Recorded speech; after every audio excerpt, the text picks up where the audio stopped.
not hearing any questions about those announcements, so we'll go ahead and get started with the rest of the lecture.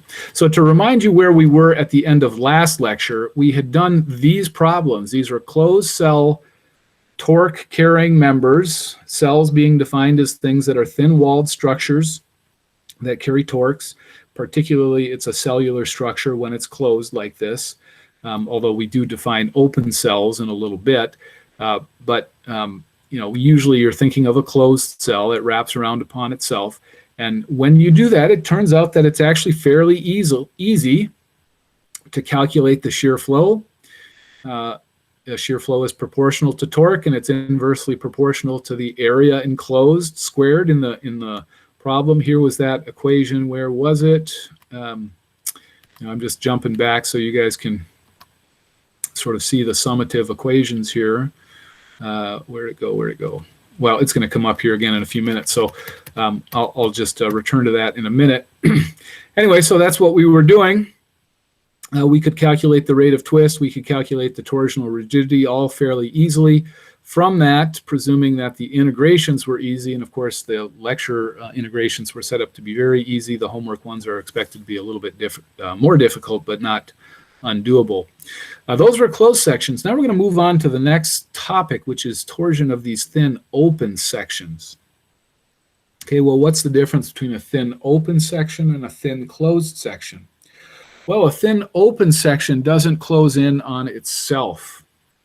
Now, the example that I'm showing here is just a thin structure. You know, again, this is going to be a beam-like structure, so it goes off into the distance. The predominant characteristic of this structure, you know, we always try and identify these geometric characteristics, is that it's thin. But a second characteristic is that it is not wrapping around on itself. It doesn't come back and close the loop. So it could be a flat section like I've drawn. It could be a curved section, you know, looking something like this.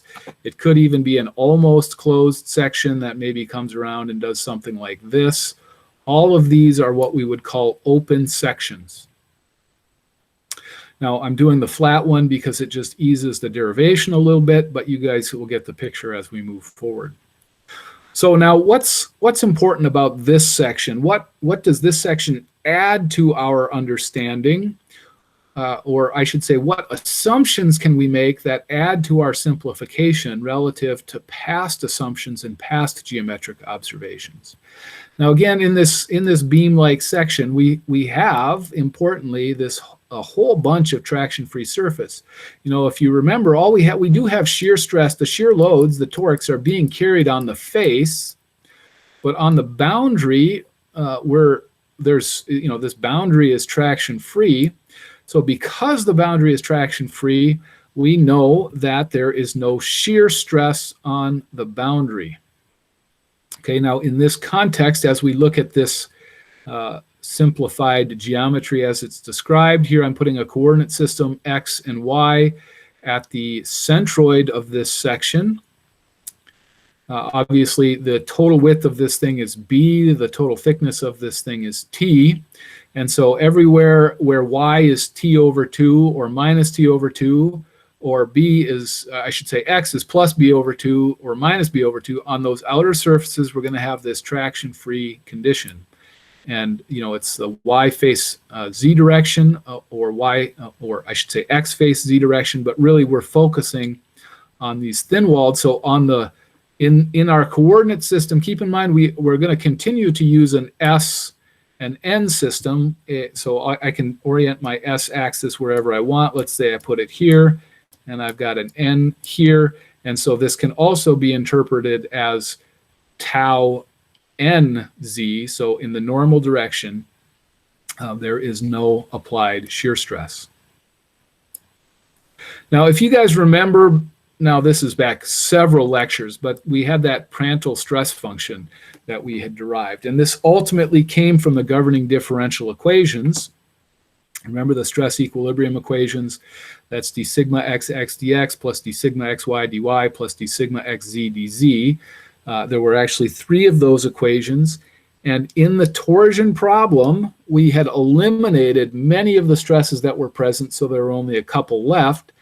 And when we only had those couple of stresses left, it became a circumstance where if we could come up with a function, phi, called the Prandtl stress function, that related shear stress to position, essentially it had some bounds on it. That was that d tau yz dx plus d tau y. Let's see here. So I want to state them correctly. So xy dy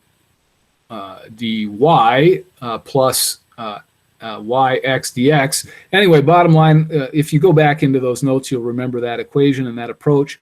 So the compatibility requirement of the Prandtl stress function eventually led us to this circumstance. And this was how we defined the Prandtl stress function. It was one of the requirements was that d phi dx was equal to minus tau yz. And then d phi, the other criteria that we had was d phi dy is equal to tau xz. And in these circumstances, then this is what led to this. This is how we defined the Prandtl stress function, and then compatibility required this equation here for the stress function. Okay, now that was a very brief and admittedly somewhat clumsy summary of what took us a half lecture to describe about 8 or so lectures ago, but we're bringing that back into play. So because tau yz is equal to 0, and because d phi dx is equal to minus tau yz, and therefore is also equal to 0, then we're going to find that one of these components, that's this one here, is going to go to 0. And so the compatibility equation now simplifies, and we get this d squared phi dy squared is equal to minus 2g theta.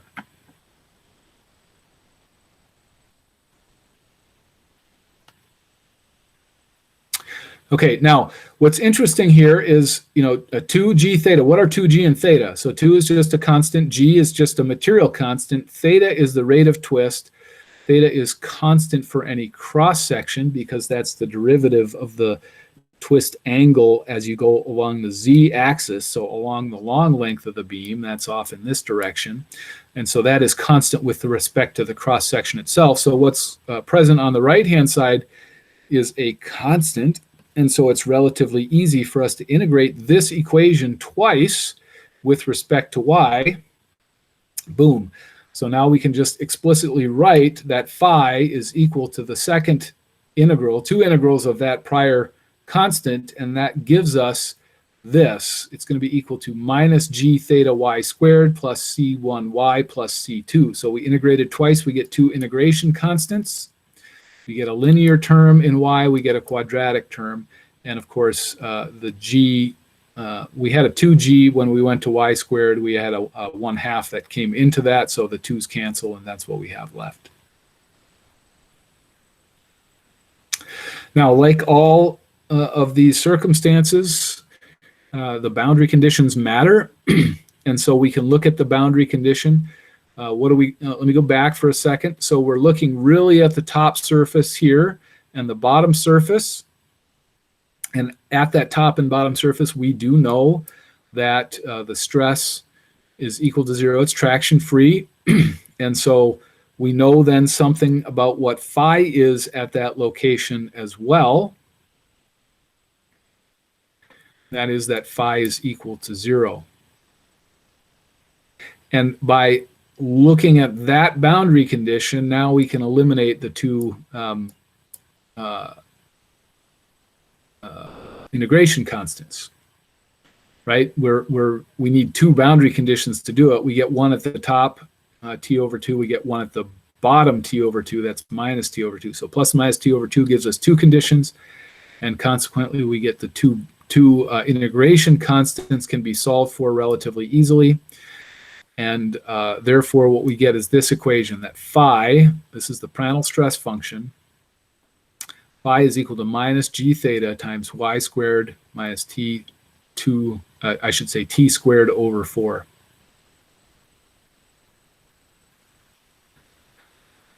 So this is interesting. This is it's a quadratic equation. It really only has the y squared term in it, and then it has a constant term in it. We lose the linear term ultimately because of the symmetry that's present in this problem, top and bottom.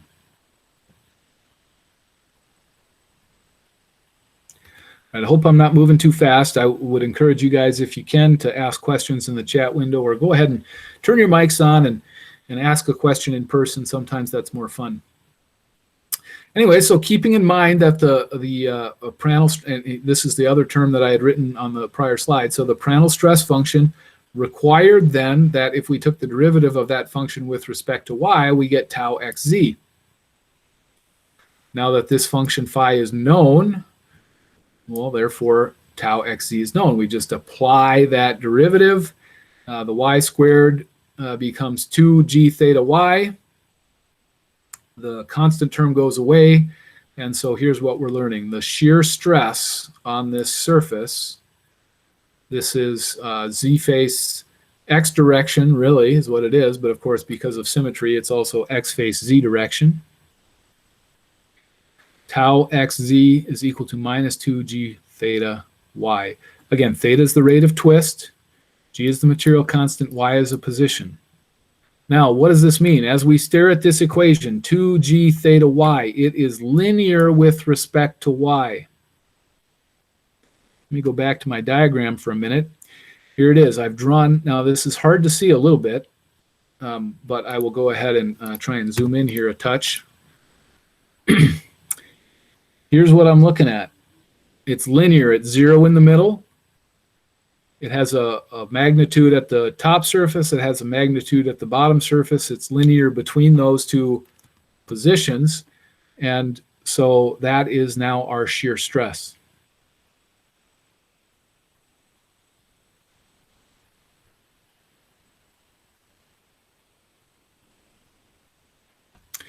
Okay, now again, this equation is sneaky easy, right? I mean, not hard to calculate shear stress in this problem.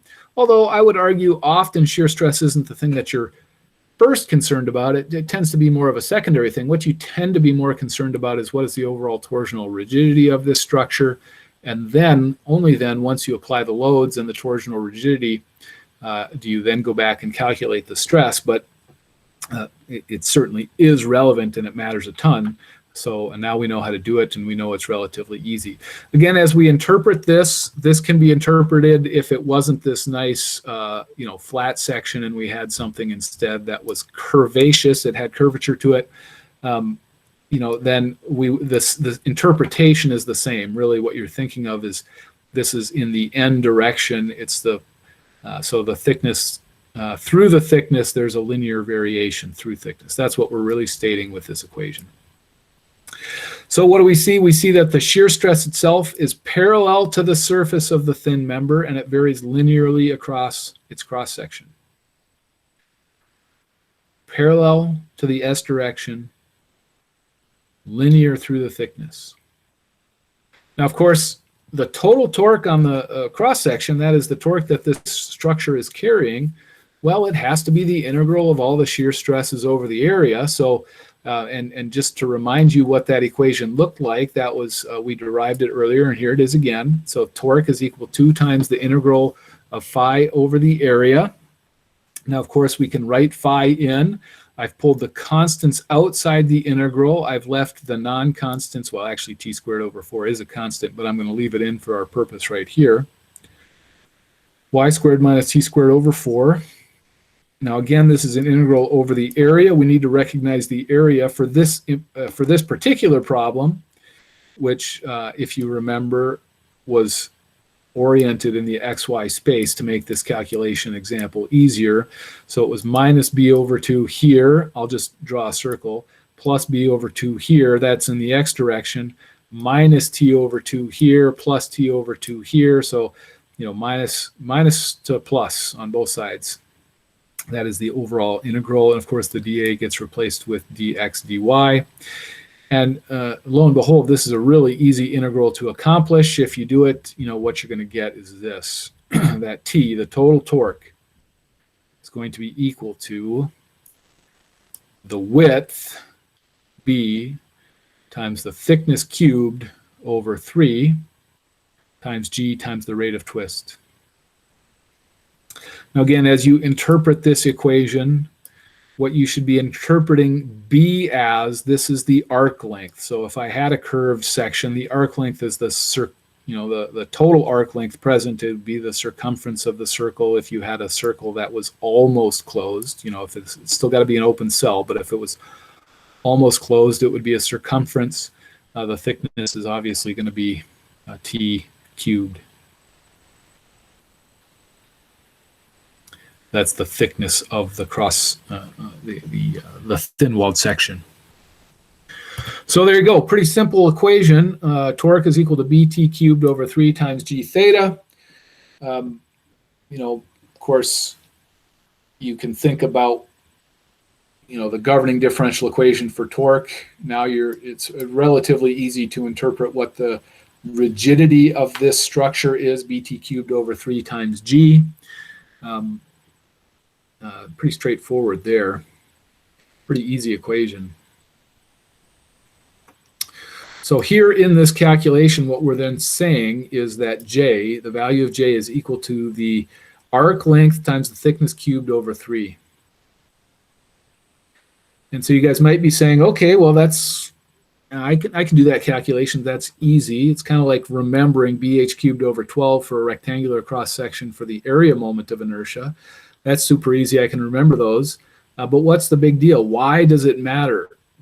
Why is this open section different than the closed section?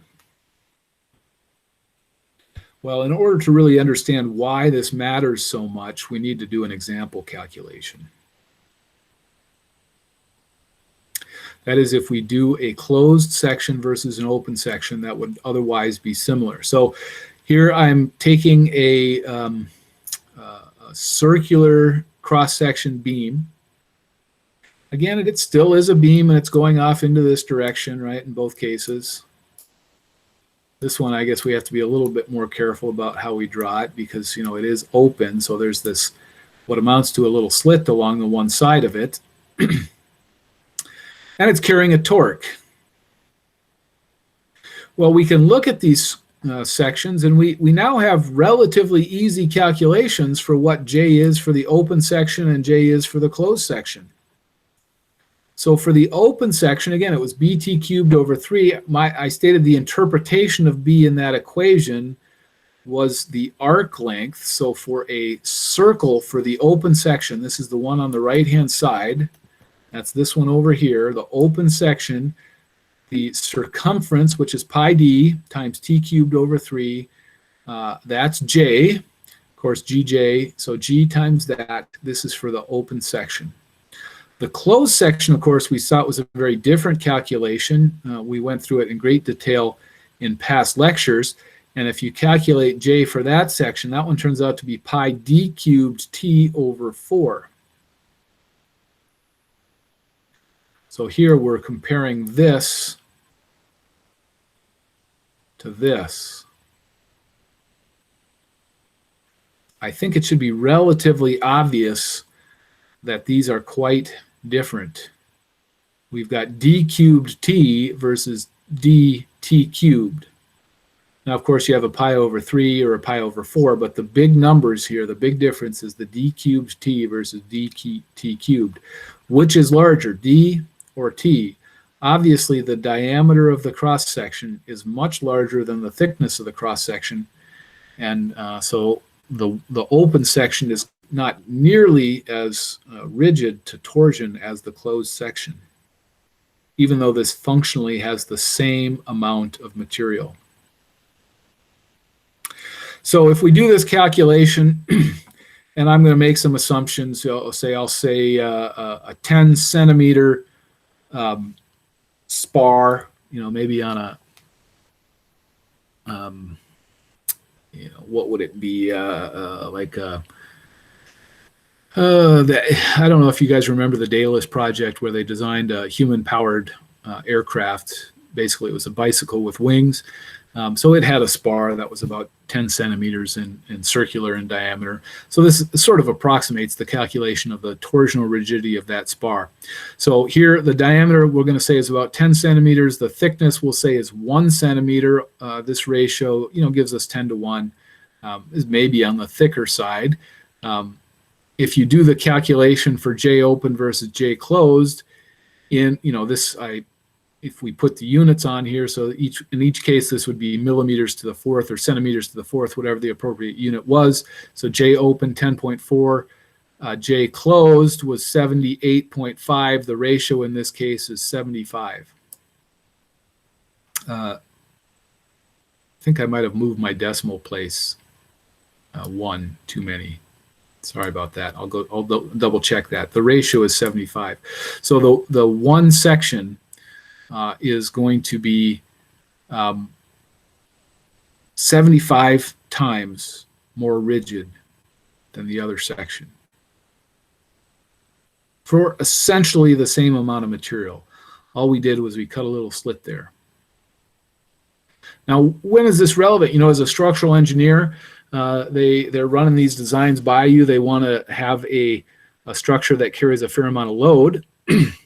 Let's imagine for a second that you've got this spar on the Daedalus project. It's a continuous circular tube, and somebody has the bright idea, well, I want to run some wiring from the center, where the fuselage is, along the center line of the aircraft, and I want to run wiring out to the far edge. So, here's my long spar, right, and it's circular at both ends. I just want to cut a little slot right here. We're going to then run some wires into that tube and then run the wires down to the end, and we're going to add lights.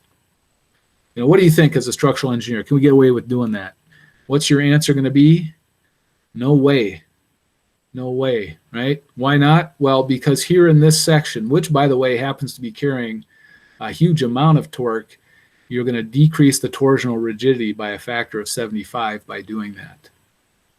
That's huge. It's huge. So avoid making slots in any of your structures. Any questions?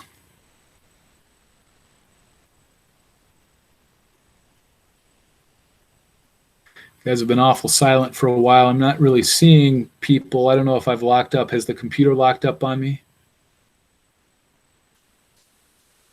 Okay, I'm seeing Ethan move and Jeremy. Thank you guys. Appreciate it. Yeah, so anyway, big deal, big deal. So let me see if I can give you some physical understanding of what the difference is. And really this, it goes back to this first slide where we look at this distribution of stress. We say it's linear across the thickness. Linear across the thickness when we have an open section. Now, I want to remind you what we assumed when we had a closed section.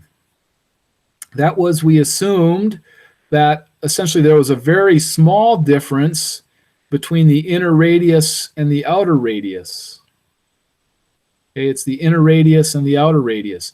So if we look at a closed circular section and we plotted stress, shear stress, as we applied a torque, and this thing carried torque, on the inside we're going to get, and I'm just going to draw these arrows again. Maybe I should blow this up a little bit so it's easier to see.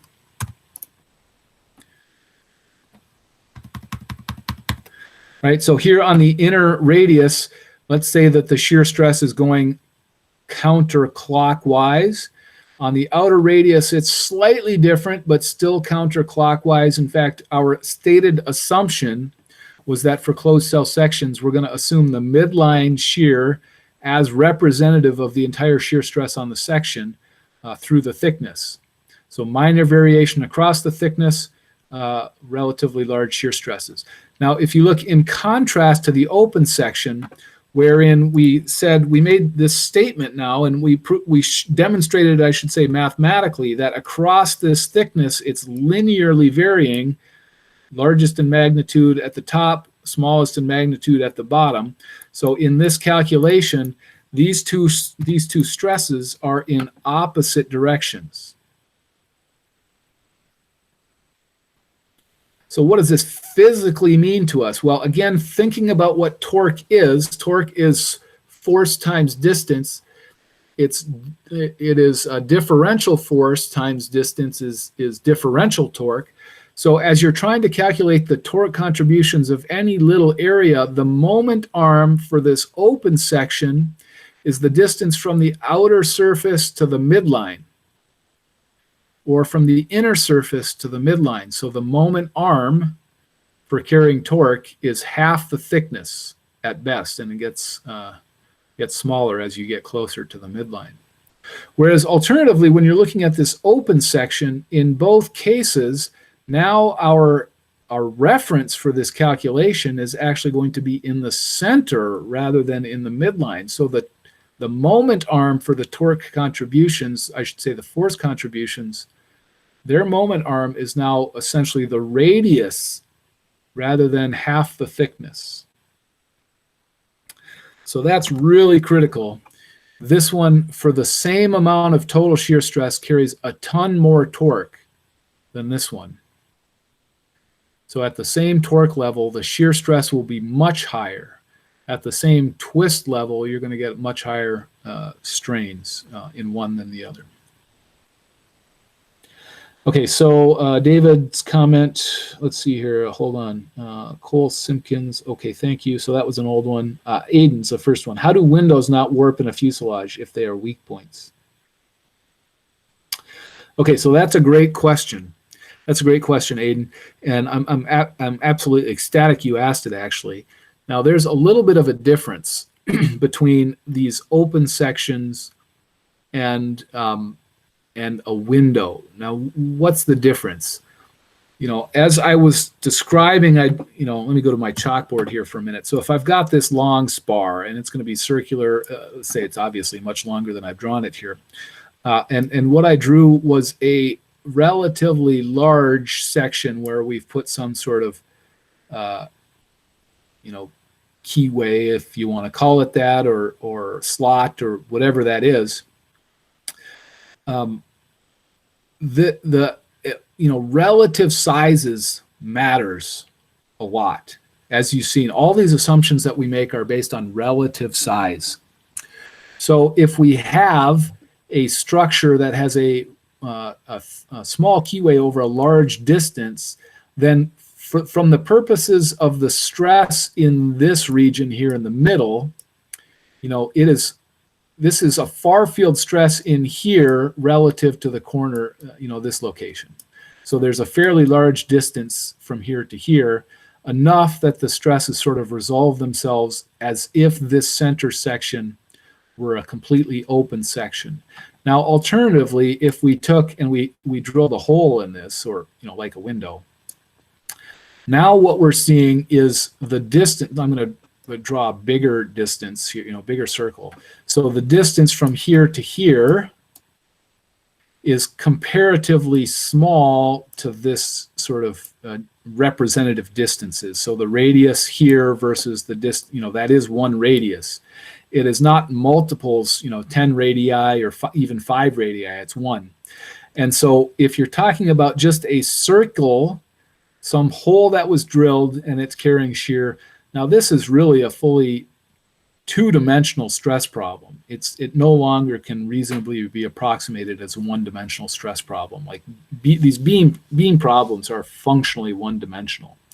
But if you're just drilling a hole, because of the relative geometric lengths, you got to treat that as a fully 2D problem. So now you're just calculating stress concentrations around a hole. And so we have shear stress concentration factors, and we have normal stress concentration factors around holes, and you can look up those stress concentration factors, or you can calculate them yourselves. But when you do this far field calculation, where you have a substantial amount of the structure, and you've got a large distance over which to resolve those stresses, then in this middle region, it really does become the circumstance where it's functionally a completely slotted section. So I hope that answers a little bit, Aiden, your question. So David's question, I know the circular corners are the key. So circular corners help. What do circular corners help? So if you have this, if you have, anytime you have a geometric, if I cut this slot like this, if I had sharp corners, the stress, stress flows just like fluid flows. Okay. Loads pass through a structure. We call it shear flow for a reason. We call it stress transfer or stress flow for a reason. So much like in fluid flow, it would be very difficult for a fluid to get around a corner, and that creates this turbulence that's there. Functionally analogous to that is the idea that you need to turn the stress as you go around the corner. And so we get a major stress concentration factor anywhere where you have a geometrically perfect corner. And so if you smooth it, much like fluids makes it easier to go around the corner, same for the stresses going around the corner. So you reduce the stress concentration factor as you go around the corner. However, that's only so helpful, right? So if I have this long structure and I drew this relatively long slot, right? So, whoops, relatively long slot. So for our purposes here, if it had perfectly square corners, we'd get a large stress concentration factor here, but we'd still have this open cell calculation in this area that's not locally affected by the stress concentration. So even if you rounded the corners in this thing like this, and you made it easier for the stress to get around the corner, that doesn't help with the middle. Okay, so that's, I guess, the comment I would make in response to David's comment/question. So Steve asks, how about keyways and axles treated like a closed section, just lower thickness? So keyway in an axle, you're talking about something that doesn't penetrate then the full thickness of the... Am I right, Steve, in what you're saying? It doesn't penetrate the full thickness of the shaft? Yes. Yeah. So yeah, in that circumstance, all these same arguments that I made previously still apply. So if it's a relatively short keyway, then it's really a three-dimensional problem. If it's a longer keyway, then you treat it in that case. So if I were to take a cross section here, you'd have something that sort of functionally looks like this. And then the keyway, if you've got a keyway here, and then this is the inner diameter. My drawing with a mouse is hard, but I think this is what Steve is getting at. So in this circumstance where now you've got, this is what the material looks like. As long as that keyway is relatively long in the Z direction, then this is exactly like the calculation we did the other day, where we have, it is a closed cell. The shear flow is constant, but the shear stress is now a function of the local thickness. So you'd have higher shear stress in this region because it's thinner than in this region where it's thicker. That's exactly what I was asking. Yep, good. So that's absolutely true statement that you made then. Okay, so Isaac asks, there's material in the space that can support. Isaac, it's not entirely clear what you're asking there, so feel free to elaborate. Aiden says that makes sense. Good. Isaac says the Comet 1 crashed because of the rectangular windows. It absolutely did, and it also crashed because of our lack of understanding of fatigue, metal fatigue. We weren't very good at metal fatigue at that point, and so we hadn't been flying pressurized aircraft up to altitude much before that. And so it was the combination of lack of understanding of stress concentrations and lack of understanding of fatigue really that drove that failure. Isaac, please elaborate if I didn't answer your question, Isaac, please elaborate again. Okay, any further questions on this?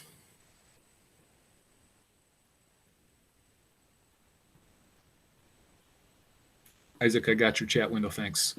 Okay, so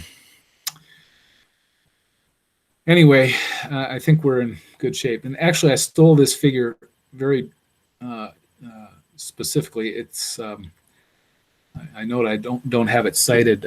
I have it cited in the source code here, but anyway, this figure I stole from a biomechanics textbook, because these concepts that we're going over are actually not unique to aerospace. You know, all sorts of mechanical engineering structures have torsion carrying shafts, and believe it or not, if you are you know, an example from biomechanics is the idea, if you fractured, let's say you fracture your femur, they might put a femoral nail down your femur. Basically, they hammer a thin-walled, typically titanium cylinder into your femur to hold it in place and allow it to heal. And there was a time when they actually slotted those, and you know, it didn't take them too long to realize that that they're not nearly as stiff in torsion when that's the case, and so people had failures associated with that as well. All right, so anyway, bottom line, here's some of the key stuff, right? Give me just a minute here. I gotta, whoops. Forget, there we go. Just want to take a peek at where we are. Okay. So we're gonna now move on to another type of calculation here.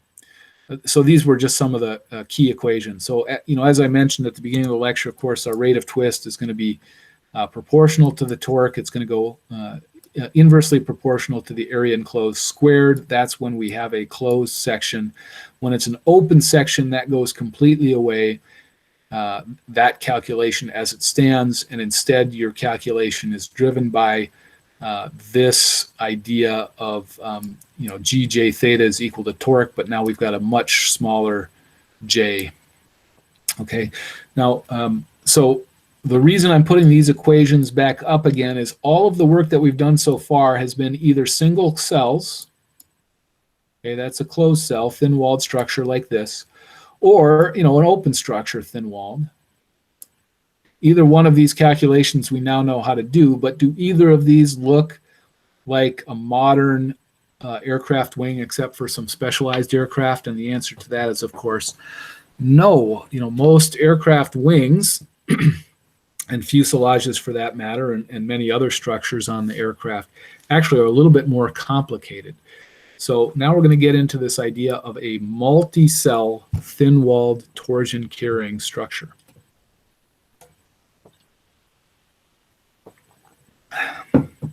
Getting a bit of a sore throat today, so I'm going to be a little bit heavier on the coffee, I guess.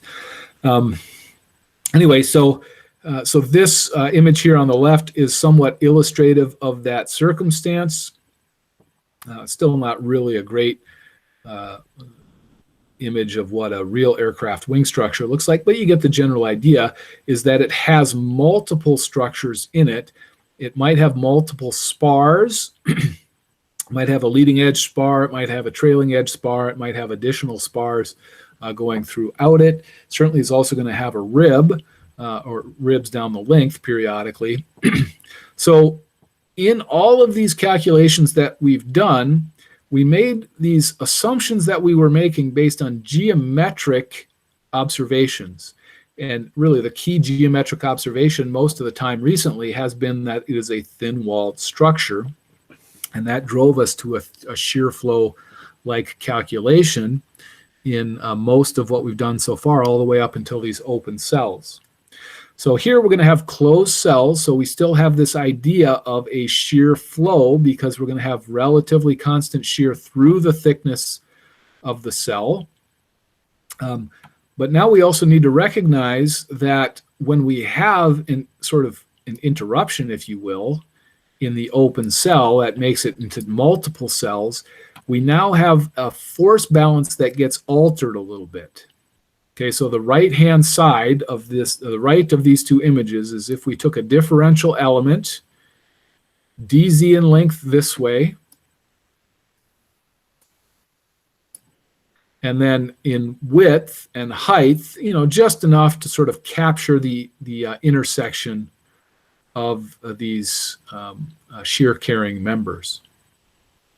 Now in each circumstance we have a shear flow, and here we have a corner where we have shear flows coming in and shear flows going out.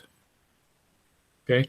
Now, if we look at the different contributions, we'll look at these faces that you see here, and what you see is we have Q1. We're going to call this thickness 1 on the right-hand side.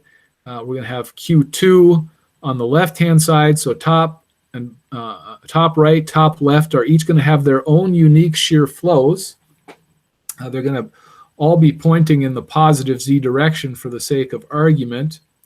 And then the corresponding facial shear flows, we're going to have a magnitude Q2. Now, you guys remember that anytime we're doing these shear calculations, we got, the arrows need to be consistent so that you're either going into or out of a corner. So we've got a shear flow moving really to the left here in this spot, and one moving in the right here at this spot in order to be consistent with the shear flow coming forward on both of these sides. We're going to have one down here where, again, it's coming forward, which means we're going to have one coming down on this front face. So now we've defined our shear flows in each of these segments of this differential element of the overall structure. Now, the magnitude Q1 and Q2 are shear flows, one up here, Q1, one over here, Q2. Q3, of course, is also a shear flow. Now, there's this other shear flow. As we take these cuts, what we need to recognize is that the sum of the forces all apply. I mean, the sum of the forces must be equal to 0 for this to be in static, stable equilibrium. We can define another shear flow. We're going to call it the web section. So it's going to be here, Q12, which is essentially a combination of Q1 and Q2, and we're going to get to that in a minute. So anyway, the sum of the forces in the z direction, the portions that have contributions in the z direction, none of these front face ones have contributions in the z direction. Those are all either in x or y, but Q1, Q2, and Q3 all have force contributions in the z direction. So, what is force? Well, it's shear flow times distance. So if we've got a differential length dz, so shear flows times distance, so Q1 times dz plus Q2 times dz plus Q12 times dz, also known as Q3. That all has to sum to be equal to 0. Of course, we can cancel the dz's, and what do we get? We get this statement of equilibrium. So in this case, I'm saying Q3 and Q12 are the same.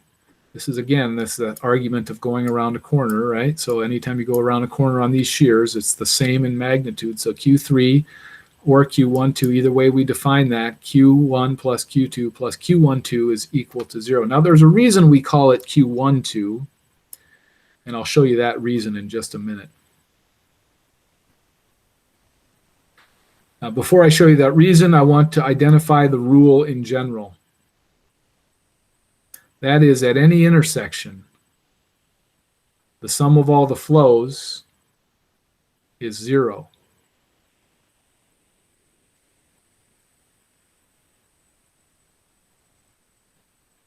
At any intersection, the sum of all the flows is 0. Now, by convention, for this equation to hold, of course, you need to be a little bit careful how you're tracking it. So at this intersection, as your arrows are pointing in, the sum of all the flows in is 0. Or alternatively, of course, you could multiply the whole thing by -1, and so the sum of all flows out is going to be equal to 0. Either statement is equally correct, but it is important that your arrows are all pointing either in or out in this calculation. Now, getting back to this idea of why I called it Q12 as opposed to calling it Q3. That's this idea. In a multi-cell beam, each individual cell carries its own shear flow. Now, when we had our previous discussion, let me draw one more thing here. So I'm going to draw these things one at a time. So here I've got we'll say it the leading edge cell. So we've got our main spar shear web running vertically. We're really only talking about the shear carrying members here, so we'll call that the shear web. So here's our leading edge closed cell.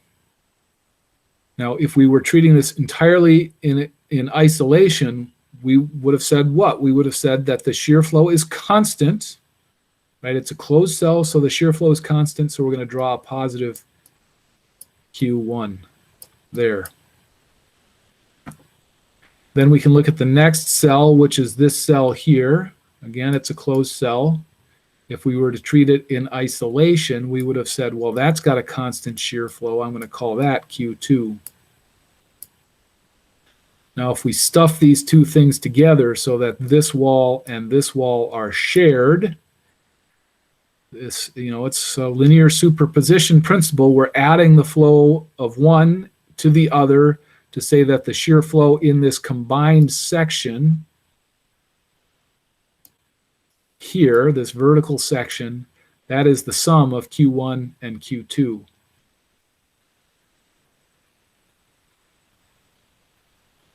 Okay, so the shear flow in the web is equal to the sum. Now we have to be a little bit careful here because I'm going to draw just this shear web. Now we see coming from one side, the shear flow is going upwards because it's counterclockwise here in this one.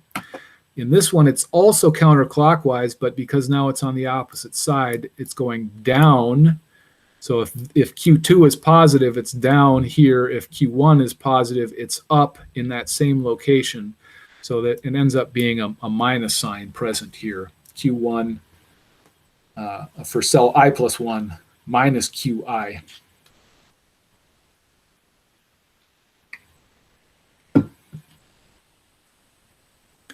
Okay, now going back to this slide here, the reason I called this here Q1, 2 was because it was, let me just draw a separate, just the T section itself. Okay, so this is a differential cut of that multicellular.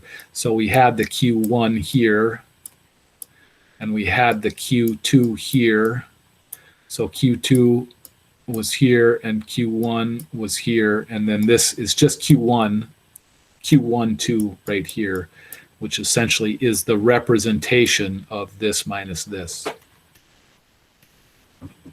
Okay, and I don't care what you call it, whether you call it Q web, whether you call it Q1, 2, however you define it, just so long as it's very clear what you're doing so that the answer can be clearly interpreted.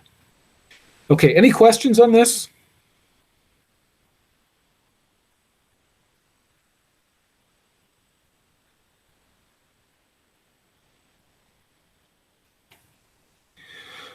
Okay, so I'm not hearing any questions. I'm going to keep pushing on. Again, I do want to hear your voices. It's sometimes easier to understand you if you're speaking. So go ahead and ask questions away at any point. So, here's some sort of summative statements for what we've learned so far. So when we have this multicellular structure, again, multi-cells just means you're taking a single cell like an airfoil, and then you're adding other members that kind of divide the cell up into multiple cells. The torque of any single cell is going to be equal to 2 times the shear flow of that cell times the area. And the torque carried by the entire beam, that is the sum of all of them, is just the sum of all the individual cell torques. So in this case, it's 2 times the sum of QI AI. Again, AI is the area enclosed within the cell. So this is a fairly straightforward and easy calculation to do. And the last thing to recognize here is that all these cells, if I were to take this cross section like this, and let's say that this thing is loaded and begins to twist. The whole thing is going to twist, we'll say, to now look like so. So the entire cross section, we're going to assume, twists at the same angle. So, if we've taken and decreased this by some angle theta, every cell within that structure twists by an amount theta. So this comes, we're essentially extending that assumption of the undistorted shape of the cross section. We made that statement, I think, 3 or 4 lectures ago now. And now we're seeing that for each individual cell, they have the same theta all the way up to n number of cells. Now, why does that matter? You probably remember that the value of theta was 1 over 2 AI times the closed integral over the cell of Q over GT ds. And now, since that still applies, since each of these cells has an amount theta that it's twisting, these equations apply for each individual cell. And we end up with a number of equalities that come out of this.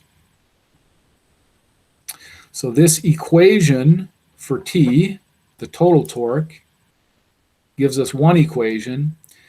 This set of equations, that is that each individual cell rotates at the same rate, gives us n minus 1 equation. So if we had 2 cells, we'd have theta 1 is equal to theta 2. 2 cells, we'd get 1 equation there. If we had 3 cells, theta 1 equals theta 2 equals theta 3, we get 2 equations there. So this gives us 1, this gives us n minus 1. The combination of these gives us n equations. So for any given torque, we can solve for the shear flows, which are the unknowns. So each cell has its own shear flow.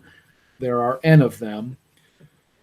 We now have n equations to provide us the ability to solve for the n flows.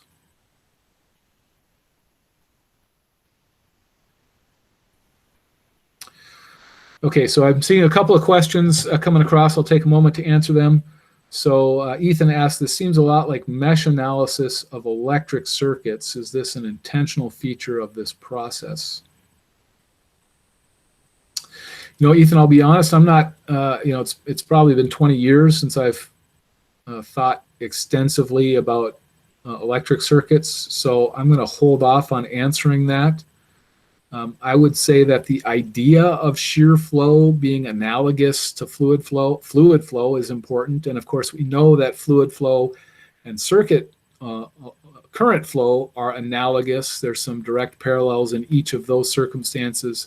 So it seems highly likely that there is a pretty good analogous statement to be made there, but I don't want to speak out of turn because my memory explicitly of mesh analysis isn't great. So Ron asks, is G a constant in this case? The answer is it doesn't have to be a constant. No, it doesn't have to be a constant. These are shear flows. Each of these individual cells could have different G's in them.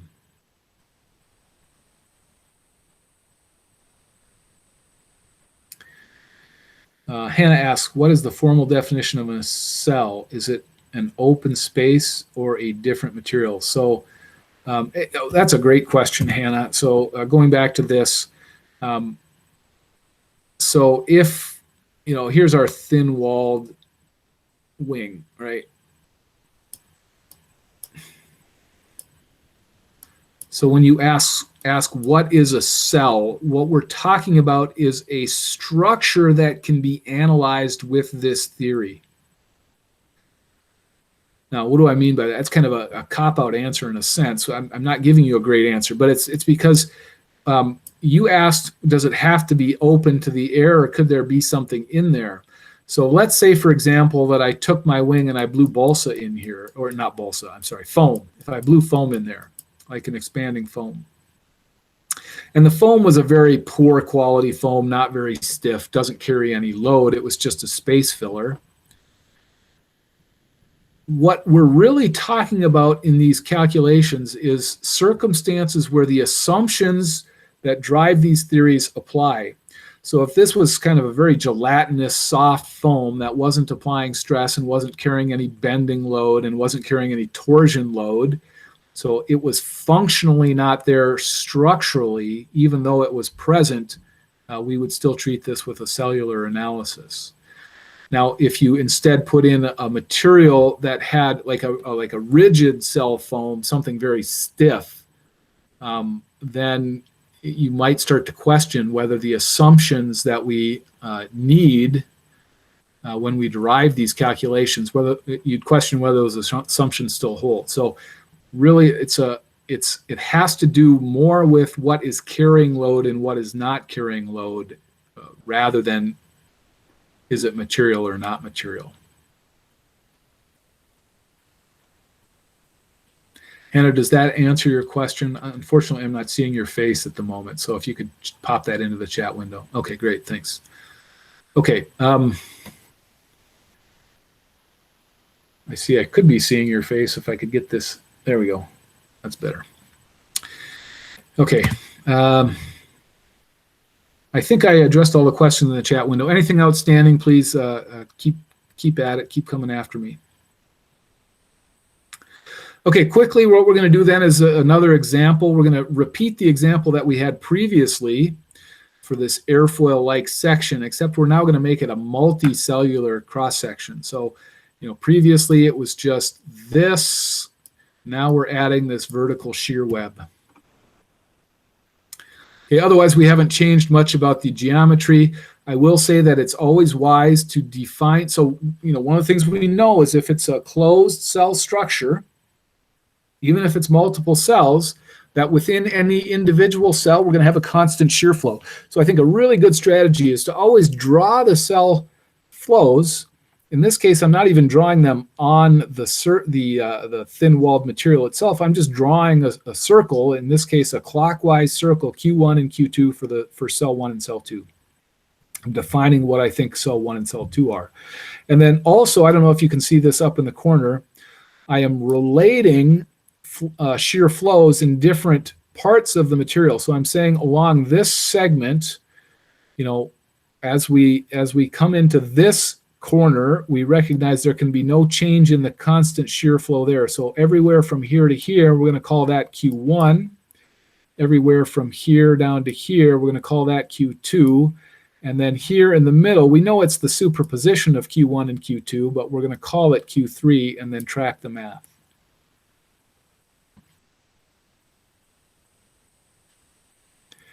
Okay, in the previous problem statement, we said that this was 20,000 inch-pounds of torque that were applied. We said the total length was 100 inches. I gave you these material properties. GA was 5 mega PSI. GB and C now, so I'm saying both this material and this material are going to be 12 mega PSI, and the thickness in B and C. So this and this are the same thickness. They're thin. This is thicker. So it's 0.1 for one of the thicknesses and 0.05 for the other. So, you know, what's asked here, what are the stresses in the various sections, and then what is the overall torsional rigidity of this new structure? All right, so what do we know? Well, from that equation, I'll go back to it just so you guys have it. Here it is right here.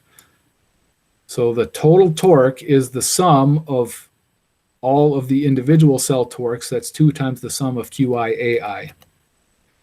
So this is 2 times the sum of QI AI. So Q2 A2 and Q1 A1. Again, what are Q1 and Q2? So Q1 is going around this cell. Q2 is going around this cell. Cell 1 has an area, cell 2 has an area. Straightforward calculation right there. We can compute the areas. One is a triangle, which is 1/2 10 times 5, which is 25 square inches. The other is a semicircle, so 1/2 pi r squared, so that's 39¼ inches. And so therefore these calculations give us, this is one equation now, we need 2 in order to calculate the individual shear flows. So 20,000 is equal to 2 times this quantity. Still 2 unknowns here. one of two equations needed for the shear flows.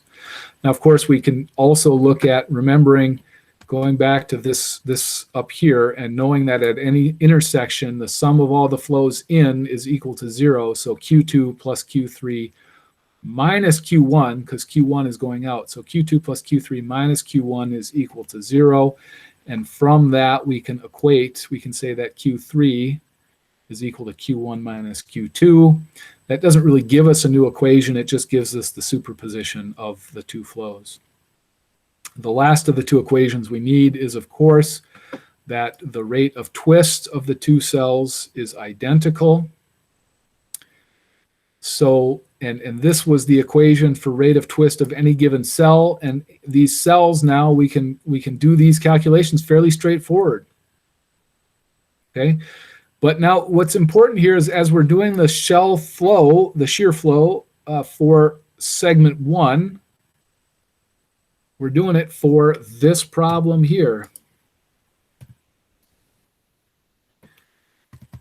Right? So we're integrating to get this total twist, we're integrating around this cell. So we've got two thick sections and one thin section that add up together as we're integrating around that cell. So here's the two thick sections. So it's 2 times the length, 2 times, in this case, the length was 5 square roots of 2. And then that had the material GATA in it. That is, of course, is times Q1. And then coming back up the middle there, you know, this is, again, this is this. Terrible drawing. Let me try that again. All right, it was a triangle. Looks roughly like so. So we did this portion here, 2 times the square root of 2. So this is 5. This length was 5, so this is 5 square roots of 2. And there's this one and this one, so that's 2 of them with the shear flow Q1. And then this shear flow here was Q1 minus Q2 in the middle, and this length was 10. And then that had, theoretically, it could be a different material coefficient, shear modulus GC, TC. For segment C, we're going to say that it was, we equated it earlier to one of the other two. Anyway, so this, all of that's the integral. Here's the 1/2 area. We do this again, of course, for the other segment, which now includes this integration. It's around this circle, so it's the semicircle plus the vertical portion again. So you can see that this one here is then subtracted here, so it adds to one, subtracts to the other. And we had Q2 here times 5 pi over GBTB. That's the total integral here. 1/2 times the area. Bottom line, what we have here is an elaborate set of 2 thetas. So theta 1 and theta 2 calculated, and then, of course, theta 1 is equal to theta 2. So this, theta 1 equals theta 2, is one equation. The other one we derived earlier, so here's one. Here's the other. And we have 2 unknowns, Q1 and Q2.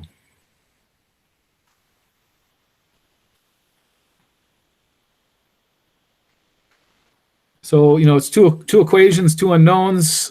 They are not redundant equations. So unlike the eigenvalue problems of earlier in the semester, these are unique equations. So we just solve using any appropriate linear algebra technique. So I'm going to say theta 1 is equal to theta 2. And so, this sort of expressing these two, we're going to find that Q2 is equal to 1.2645 times Q1. And then you can plug that into the other equation. And we get that 2 times 10 to the 4th is equal to times 39.25 times 1.2645 Q1 plus 25 Q1. Anyway, we can solve for this, and we get Q1 isolated. And we can calculate Q1, and then we use what we know about Q2 to calculate Q2, and here we have our different flows. So now we have the 2 shear flows in the two cells. Now getting back, I'm going to leave this on the screen for just a second. I'm going to draw, I feel like I'm drawing things repetitively, and I apologize about that. But remember, this is Q1 here, and this was Q2 here. So the flow around here is Q1, the flow around here is Q2. And remember that the flow in here is the difference between those. And then, of course, recognize that shear stress times thickness is equal to Q.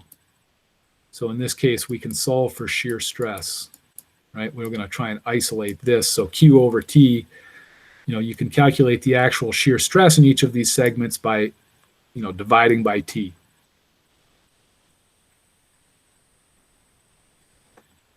So that's what this is. That's all of this. That's not real fancy. I know we're out of time here, so I'll leave this. I'll leave this slide up as we're kind of leaving lecture today. You guys can copy it if you want, but you can see here we can calculate the shear stresses in all three segments, A, B, and then what we had called C. C is the difference of shear flows Q1 minus Q2 over the thickness.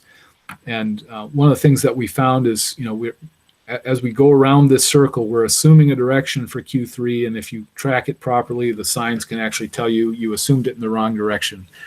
So just be careful. It's always you assume one direction and then determine if you were correct.